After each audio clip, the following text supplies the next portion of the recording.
হরে কৃষ্ণ। একাদশী ব্রত ভগবানের খুবই প্রিয় একটি দিন, কিন্তু এই একাদশীর দিনে কি কি খাবার খাওয়া উচিত, কি কি নিষেধ রয়েছে, পালনের নিয়ম কি, এখনো আমরা আমাদের অনেক প্রশ্ন থাকে বা ব্রত করার পরে এই ভুলগুলো করে থাকি। তো আজকের এ পর্বে আমরা তাই সংক্ষেপে এই প্রশ্নগুলোর উত্তর জেনে নিব। একাদশীর দিনে আসলেই কি কি খাওয়া যায়, কি কি খাওয়া উচিত নয় এবং কি নিষেধ রয়েছে।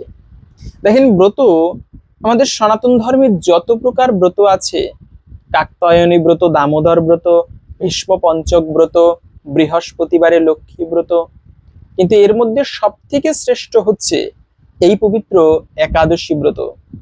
এর উপরে কোনো শ্রেষ্ঠ ব্রত নেই।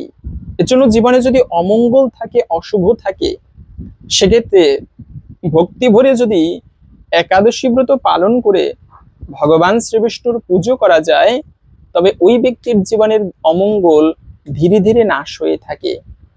পাশাপাশি হচ্ছে অনেকের একটি প্রশ্ন যে আমি সমস্ত ব্রত করতে পারি না, সেক্ষেত্রে আমি একটি মাত্র ব্রত পালন করলে বছরে হবে কিনা।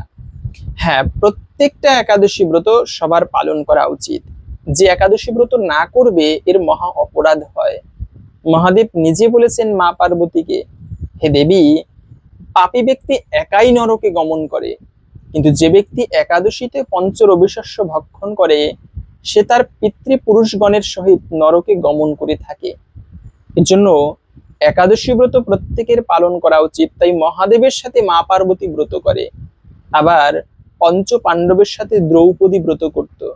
তারা কি জ্ঞানী ছিলেন না?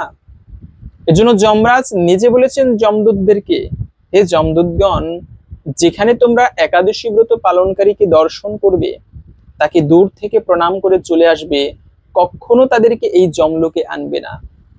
এজন্য যমরাজ পর্যন্ত যমদূতদেরকে এমন কথা বলেছেন, তিনি পর্যন্ত বলে দিয়েছেন যারা ব্রত করবে তারা যমলোকে যায় না। তো বিশেষ করে তাই ভগবানের প্রিয় একটি ব্রত এই একাদশী ব্রত। কিন্তু এই একাদশী ব্রতের বিশেষ প্রশ্ন যে বছরে একটি মাত্র ব্রত করলে হবে কিনা।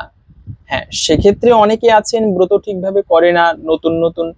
আপনি প্রথম অবস্থায় এক একটি ব্রত শুরু করতে পারেন, কিন্তু প্রত্যেকটা একাদশী ব্রত সকলের পালন করা উচিত।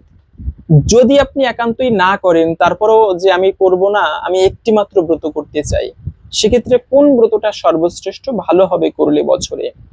সেক্ষেত্রে আপনি বছরে পাণ্ডবা নির্জলা একাদশী ব্রত পালন করতে পারেন। ভীম সেই ব্রত করত, তো আপনি ওই পাণ্ডবা নির্জলা একাদশী ব্রতটা ভক্তি ভরে বছরে একটি মাত্র ব্রত নির্জলা করবেন একেবারে কঠোর ভাবে। এতে বছরে অন্যান্য একাদশী ব্রত পালনের অনেক ফল অনেকাংশেই প্রাপ্ত হওয়া যায়।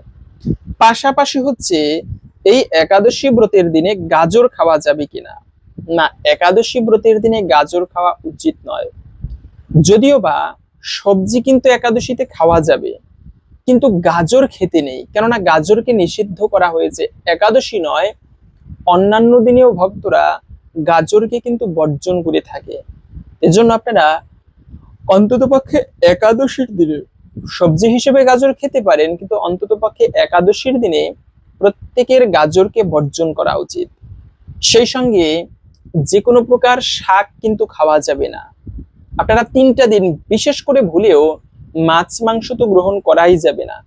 একাদশীর আগের দিনে, একাদশীর দিন এবং একাদশীর পরের দিনে।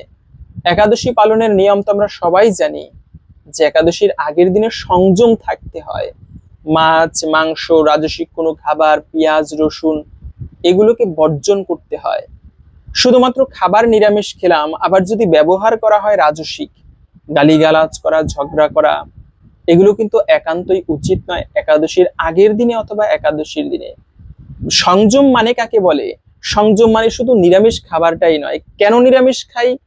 যাতে চেতনা নির্মল হয়, সাত্ত্বিক ভাব আসে চেতনায়। এজন্য খাবার শুদ্ধ করতে হয়।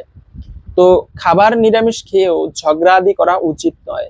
এভাবে করে একাদশীর আগের দিনে সংযত থেকে রাত্র 11টার আগে খাবার খেয়ে নিতে হয়। এবং একাদশীর দিনটি হচ্ছে মূল বিষয়।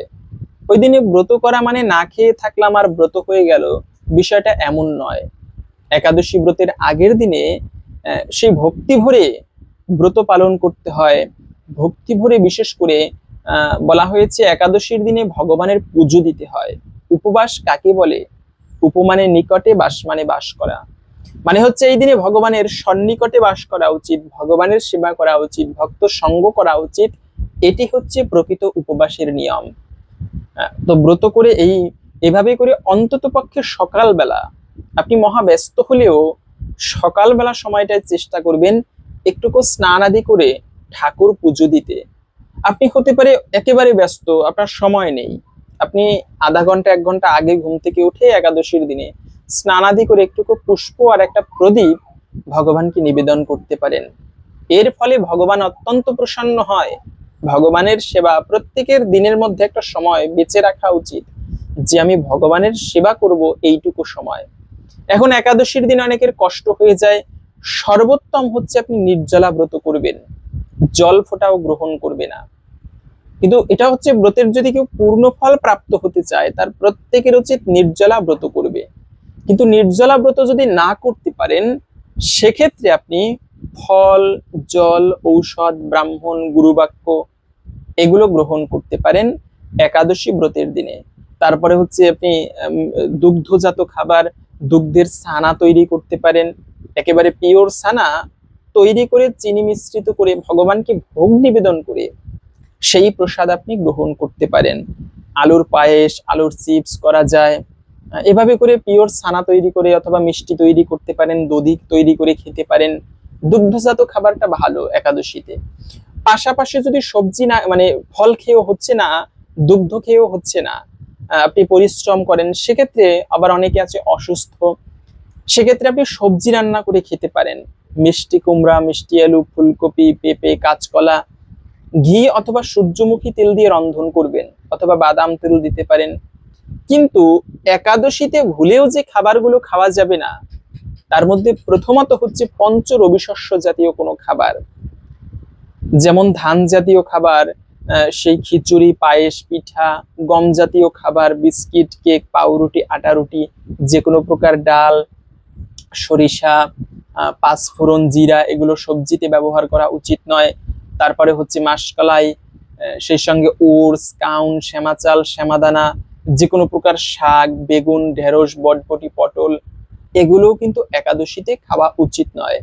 যদি কোনো খাবার নিয়ে সন্দেহ হয় এটা আসলেই কি খাওয়া যাবে কি যাবে না একাদশীতে, যদি এরকম দ্বিধায় পড়েন, বা অনেক সময় এমনও হয় যে কারো কাছে আপনি প্রশ্ন করলেন, সেই বৈষ্ণবের প্রশ্নের উত্তর যথাযথ আপনার মনোপুত হচ্ছে না, তবে ওই খাবারটাকে বর্জন করবেন একাদশীতে, যদি কোনো খাবার নিয়ে দ্বিধায় থাকেন।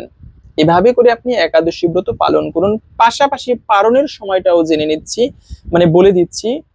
পারণ করা নিয়ে একটা বিষয়, পারণ যথাযথ সময়ের মধ্যে পারণ করতে হয়। এখন অনেক সময় এক স্থানের পারণের সময়ের সাথে অন্য স্থানের পারণের সময় মিলে না, সেক্ষেত্রে আপনি যে কোনো একাদশীর ক্ষেত্রে সকাল 7টা থেকে 9টার মধ্যে পারণ করে নেবেন যদি পারণের সময় না জানেন, এতেও একাদশী ব্রতের পালন হবে।